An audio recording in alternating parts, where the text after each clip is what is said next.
My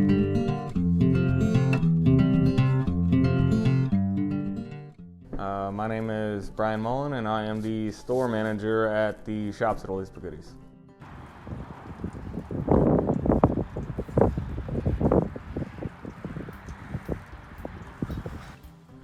So Oldies But Goodies is a staple of this neighborhood, this area for about 37 years was the entire run. My parents started it. It was a two-car garage. They got into it without any knowledge of antiques and refinishing and anything, and over the years developed a team of people to work in a workshop to strip furniture, bring it back to life, anything and everything, and then eventually implemented gifts, small gifts, candles, things of that nature, all with a very homey feel, farmhouse type feel. But when that came to an end, the store was cleared out, and it was just dormant for about a year until we kind of got together. I build things out of wood, and I was asking my dad if I could rent a small portion of the building to just kind of store stuff. My house was getting a little overwhelmed. My wife was sick of it, so I asked him, and he said, "Yeah, of course," you know. And then a day later, called me back and said, "Hey, I wonder if anybody else would like to maybe rent some space." And then that kind of sprouted with a couple discussions with my cousin and a couple other people to come up with the idea to start a co-op. So instead of leaving the building here empty, that's what we did. Back in the end of, would have been September of 2019. And it's been great since. The old store was more or less antiques, obviously was the big push in the beginning, but it kind of phased into new furniture where they had commitments with wholesale companies, and they would buy and sell brand new furniture. And then there was a candle section, and there was bigger sections of more consolidated pieces of similar items than what we do here now. Now it's a co-op where we rent space, different size spaces, all different size spaces, sometimes just walls, for people to come actually fill up the store with a plethora of different either handmade or repurposed or antique or retro or mid-century anything, to things that people craft.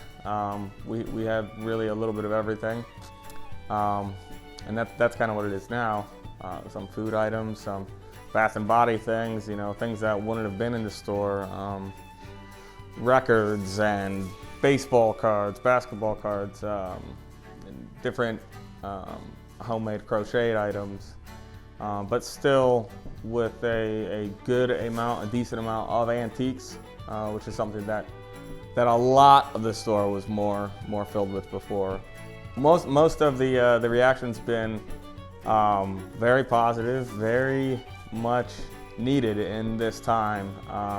One thing I hear more than not is how much more people like this idea than the idea with Oldies But Goodies. And it's not saying that was a bad idea, it's just it had its run, it had a great run, but to be able to still come back to a store that some people come in and tell me they came and shopped here with their parents when they were young, and it's a nice, comfortable setting to just kind of walk around, listen to the music, kind of check out all kinds of different things.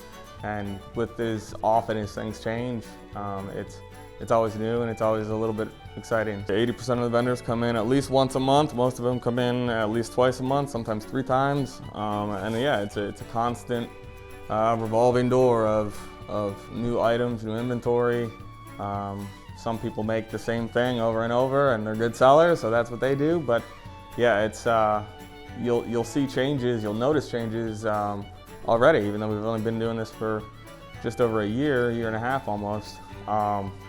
You'll notice that vendors here actually follow seasons. We'll have seasonal kind of themes throughout the store, and it's pretty cool. So yeah, we definitely got blindsided back in March of 2020.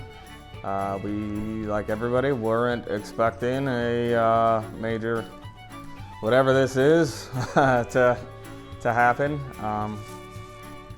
If we would have known, maybe we would have done things a little different, but it happened, and we had to close for a couple months.